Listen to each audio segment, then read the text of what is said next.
Hi friends আমি Anima welcome to my channel Anima রান্নাঘর। আজকে আমি বানাবো ভেন্ডি পোস্ত। তো আমি ভেন্ডিগুলোকে সব কেটে ধুয়ে রেখে দিয়েছি। এটাতে আমি গোটা গোটা ভেন্ডি দিয়ে বানাবো। তেল আমার গরম হয়ে গেছে, ফোড়নে দিলাম 5 ফোড়ন আর শুকনো লঙ্কা। এবার কেটে রাখা ভেন্ডিগুলোকে দিয়ে দিলাম। এটা পুরো গোটা ভেন্ডি হলো।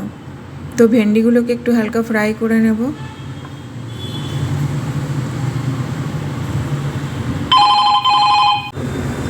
তো ভেন্ডিগুলোকে আমি ফ্রাই করে নেব। দেখুন ভেন্ডিগুলো আমার অনেক ভাজা হয়ে গেছে। এবার এর মধ্যে আমি লবণ দিলাম। লবণটা আপনারা স্বাদ অনুসারে দেবেন, যে যেমনি খান। আর অল্প করে দিলাম হলদি পাউডার। আমি পোস্ত আর কাঁচা লঙ্কার একটা পেস্ট করে রেখে দিয়েছি। তো ভেন্ডিটা ভাজা হয়ে গেলে আমি পোস্ত কাঁচা লঙ্কা পেস্ট এতে অ্যাড করব। তো দেখুন ভেন্ডিগুলো আমার অনেক প্রায় 60% আমার ভাজা হয়ে গেছে। এবার পোস্ত কাঁচা লঙ্কাটা আমি এর মধ্যে অ্যাড করলাম, করে এটা একটু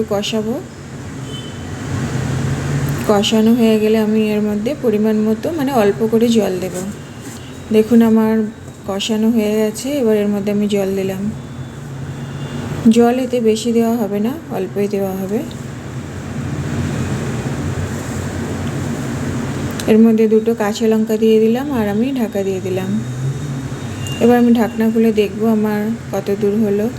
ভেন্ডিগুলো তো আমার সব সিদ্ধ হয়ে গেছে, কিন্তু একটু গ্রেভি আছে। এতে গ্রেভি থাকবে না, এটা একটু শুকনো শুকনো হবে। অল্প একটু চিনি দিলাম। এটা হলো ভেন্ডি পোস্ত, গোটা ভেন্ডি পোস্ত।